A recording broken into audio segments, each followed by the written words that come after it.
No i witamy Was bardzo serdecznie. Troszeczkę nietypowo. Trochę nietypowo, ale nie no, przyznacie rację, że znaczy mnie to zawsze fascynowało, że ciągniki wchodzą do kontenera, to tak i mają te śmieszne koła. No bo troszeczkę muszą być przystosowane do Dokładnie. transportu. To jest jednak kilka miesięcy podróży. Nawet ostatnio słyszałem, widziałem Waszą relację, że to tam ileś trzeba gdzieś dojechać, gdzieś coś płynąć, później jeszcze. Jest sporo zamieszania, sporo się dzieje. Płynie kontenerowcem, Tak. Później jedzie na kołach w cudzysłowie kontener. Kontener, nie ciągnik, dlatego dodałem kontener. 3075. Tak. Tego modelu wchodzą 3 sztuki, bo cały czas powtarzamy i podkreślamy. Mnie to zawsze fascynuje, jak to się tu mieści. Podkreślamy tutaj tą kwestię logistyki i optymalizacji kosztów transportu. Tak, no bo jakby nie spojrzeć, nie, to są zawsze, rozmowa o pieniądzach jest zawsze trudna, więc my to doskonale rozumiemy i każdy chce te koszty zoptymalizować. Oczywiście, I to musi zoptymalizować to znaczy obniżyć, ile idzie. Dokładnie aby ta cena dla klienta końcowego, ostatecznego była, powiedzmy, jak najniższa, akceptowalna. Oczywiście zawsze jest za drogo, bo my zresztą to doskonale wiemy, też przecież jesteśmy konsumentami z różnymi dobrami i to każdy szuka okazji, a tu przynajmniej jest możliwość dzięki takim rozwiązaniom transportowo-logistycznym, żeby ta cena była możliwie najbardziej sensowna, możliwa do uzyskania. Też trzeba przyznać, że ten kryzys, który pamiętasz, że te ceny kontenerów, to wszystko oszalało w pewnym momencie, to było czyste szaleństwo. Jeśli chodzi o to szaleństwo, ten szczyt drogości, tak się wyrażę, to był skok bodajże tam z 3 dobrych tysięcy dolarów nawet do 20 tysięcy dolarów za jeden kontener. Na 3 ciągniki, jaka to jest różnica? To była nieraz 3-krotna różnica w cenie, czyli powiedzmy tam prawie 3-4 tysiące dolarów trzeba było doliczać do każdego ciągnika. Teraz jest sytuacja troszeczkę inna. Ustabilizowało się. Dokładnie. Ale to jest jak gdyby, to jest jedna kwestia ta logistyczna. Po drugie, to są nowe ciągniki. To są nowe ciągniki po rebrandingu. Tak nie jest. Arbos, ale tylko Aupax. Dokładnie tak. Aupax i to są modele serii 3000, największe z tej serii. 3075. Dokładnie, 3075, czyli 4-cylindrowy ciągnik. Tak? Czyli już teraz 4 cylindry. 75 w tej wersji wychodziły 4. Najmniejszy model, ten 3055. On, że tak powiem, wokół niego jest najgłośniej, bo swego czasu był pierwotnie, jak był wprowadzany ten model, był ciągnikiem 4-cylindrowym. Tak. Później zmieniono na 3 cylindry. Tak, była taka. Uwagi z kolei tutaj Was, klientów, użytkowników, były w tym kierunku, że jednak ten ciągnik trafiający na te gospodarstwa mniejsze, ale jako ten główny ciągnik, przydałoby się, aby był 4-cylindrowy. Tak, bo tu jest kilka teorii. Silnik lepiej wyważony, dłuższa niby żywotność, tam tych takich rzeczy i historycznie wynikających z eksploatacji silników 4-cylindrowych.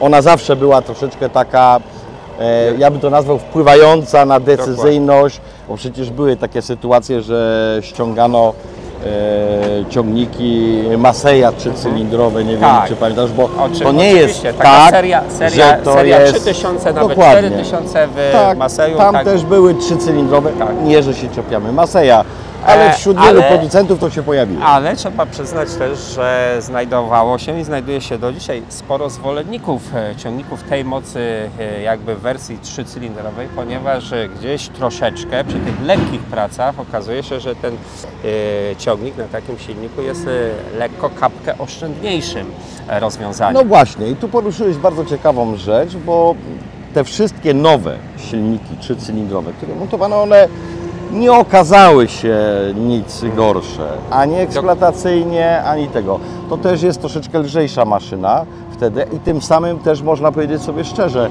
w niektórych pracach, w warzywnictwie, takich szczególnych, to trochę ma znaczenie. Tak, to ma znaczenie. I nawet tak. i teraz idąc dalej, są prace, fajnie, że to poruszyłeś, takie specjalistyczne, warzywnicze, ogrodnicze. Ten ciągnik, A jest tego trochę w Polsce. A jest tego troszeczkę, gdzie ten ciągnik może być lżejszy, a wręcz wskazane, żeby był lekki, żeby nie robił takiej degradacji, takiego stopnia Te kilogramy ugniatania. mają zawsze znaczenie, ja zawsze o tym mówię, że to z kilogramami czasami trzeba mocno walczyć, więc doskonale, ja bynajmniej o tym wiem. Ale też z tego co wiem, bo rozmawiałeś z naszym produkt specjalistą, który powiedzmy tutaj mocno pilotuje i Przemkiem, że też troszeczkę zmieniono coś w nim. Zmieniono, nie tylko nazwa się zmieniła. Bo to nie nazwa, tylko, nie szyld, tylko barwy, rebranding, to, tak. to dla fachowców, dla specjalistów to jest taka no, średnia pociecha. Tak.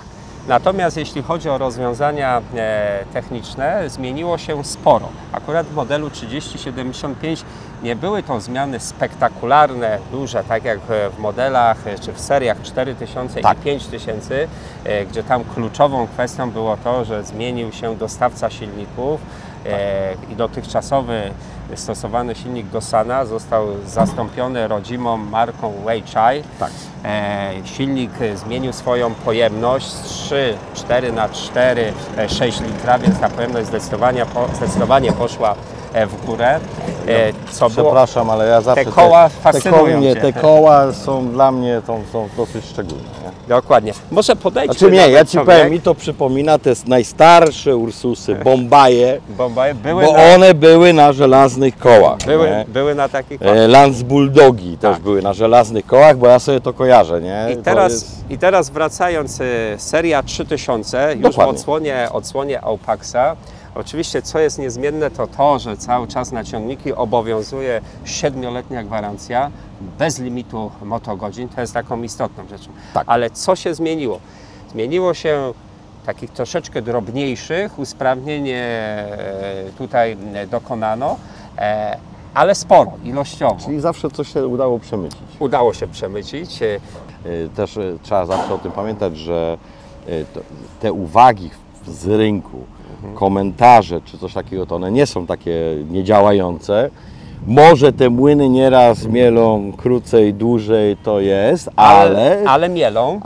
Ale mielą. I w tym przypadku widać, że z tego mielenia wychodzi mąka, Dokładnie. ponieważ uwagi klientów, użytkowników kierowane do nas i Tak. nasze uwagi na cotygodniowych, zdalnych, online'owych spotkaniach z fabryką przynoszą efekty. Jak Dokładnie. widać. Hydraulika, co jest bardzo istotną kwestią w No właśnie to ciągnikach. zwróciłem na to uwagę, właśnie, ale jak byś to skomentował, tą hydraulikę?